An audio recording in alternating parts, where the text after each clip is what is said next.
नमस्कार दोस्तों, मैं योगेश राणा। आपने एक बात पर गौर किया होगा, अचानक ही योगी आदित्यनाथ के कई सारे इंटरव्यू और उनकी वीडियो क्लिप इंटरनेट पर बहुत ज्यादा दिखाई देने लगी है।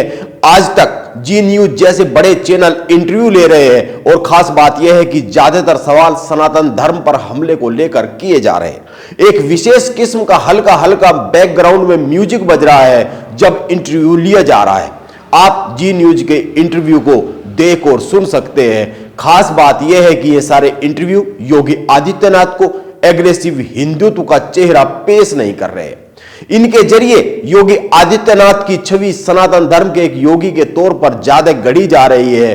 वो सनातन धर्म क्या है, क्यों सनातन धर्म भारत देश की आत्मा है, सनातन धर्म का मतलब क्या है, सनातन धर्म कैसे सभी पंथ, संप्रदाय और जातियों को समाहित करता है, इस पर बात कर रहे हैं।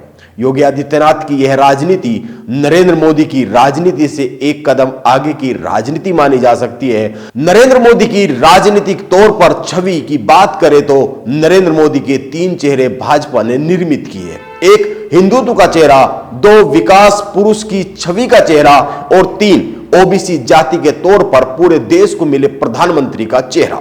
इससे भाजपा ने बहुत ही बारीकी से नरेंद्र मोदी के जरिए ओबीसी और दलित राजनीति को साधा है, या ये कह सकते हैं कि यह भाजपा की राजनीति है जिसको पूरी तरीके से नरेंद्र मोदी कंट्रोल करते हैं। अब लेकिन एक समस्या पैदा हुई है। यह समस्या 2014 और 2019 के चुनाव में पैदा नहीं हुई थी। धर्म के खिलाफ जाति की राजनीति। दिक्कत यह है कि जाति की एग्रेसिव राजनीति के सामने नरेंद्र मोदी की हिंदुत्व की जो एग्रेसिव राजनीति है उसके कमजोर पड़ जाने के खतरे हैं। इसी खतरे को भांपते हुए मोहन भागवत जातियों को लेकर कहते हैं कि जातियां भगवान ने नहीं बनाई है, जातियां पंडितों ने बनाई है। इसीलिए यह साफ सी बात है कि जातियों की काट एग्रेसिव हिंदुत्व नहीं है, लेकिन जातियों की काट सनातन धर्म की अवधारणा पूरी तरीके से है। इसीलिए उत्तर प्रदेश के मुख्यमंत्री योगी आदित्यनाथ को सनातन धर्म के चेहरे के साथ आगे बढ़ाया जा रहा है।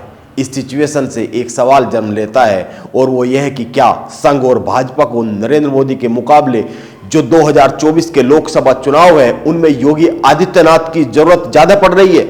खासकर 2024 के लोकसभा चुनाव को लेकर जो जातियों की राजनीति विपक्ष के कुछ दल तैयार कर रहे हैं, जो राजनीतिक माहौल बन रहा है उसको लेकर हिंदुत्व को जातियों में टूटने से बचाने के लिए 2 काम भाजपा बहुत ही साफ तरीके से करती हुई देखी जा सकती है।